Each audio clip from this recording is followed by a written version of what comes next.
di derby, area di spettacolo, area di tensione allo stadio Lo Bue di San Giovanni Gemini, dove per la terza volta in questa stagione, dopo il preludio di Coppa Italia Promozione, si affrontano il Gemini e il Casteltermini. E allora con le immagini andiamo a vivere questo derby che si accende subito con il colpo di testa e la palla che si spegne alta sopra la traversa. Ci ha provato nello specifico Reina. Poi altra occasione, altra opportunità per il Gemini che sfiora il gol. Poi alla conclusione finale ci arriva Veca, ma la sfera si perde alta. Attenzione però a quello che accade in questa azione con lo scambio tra Licata, la palla che arriva a Marrone, se la sposta ancora sul destro Licata che batte l'estremo difensore del Casteltermini, porta in vantaggio il Gemini, fa esplodere il pubblico di marca biancorossa. In gol il giovane Licata che sta vivendo un inizio di stagione straordinario, e qui ancora innesca l'azione che porta all'inserimento Colley dal fondo prova a metterla in mezzo, c'è la respinta da parte dell'estremo difensore ospite con la palla che finisce in calcio d'angolo, ma occhio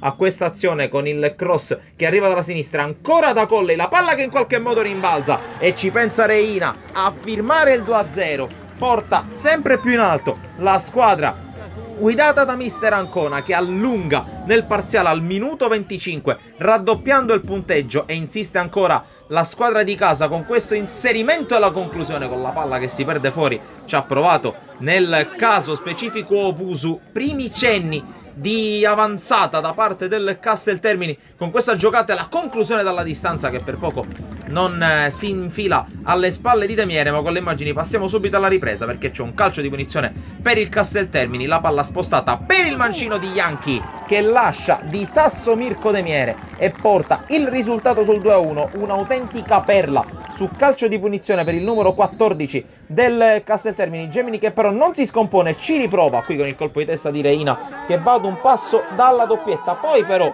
qualche momento di blackout e di distrazione per la difesa del Gemini, che qui rischia con una palla persa in malo modo da Demiere, la sfera che però si perde alta. Poi altro possesso palla sbagliato e sprecato da parte del Gemini, in questo caso col muratore. Demiere si deve opporre con la parata in due tempi. Poi dall'altra parte estemporaneo calcio di punizione in favore proprio dei padroni di casa. Ci prova Mangiapane con una parabola arcuata che però non trova per pochissimo lo specchio della porta. Si ripropone in avanti ancora la squadra di Ancona con Stassi che sfugge alla marcatura dei difensori avversari, forse affretta un po' troppo la conclusione e non inquadra lo specchio della porta. Altra giornata a secco per il cannoniere del Gemini che continua a provarci. Qui altra conclusione sforbiciata dalla lunga distanza, molto pretenziosa, ma la smira è sbagliata di poco. Altra opportunità per Giorgio Stassi che qui è sfortunato perché scivola al momento della conclusione, ma di fatto non c'è più nulla da raccontare per questo derby che viene vinto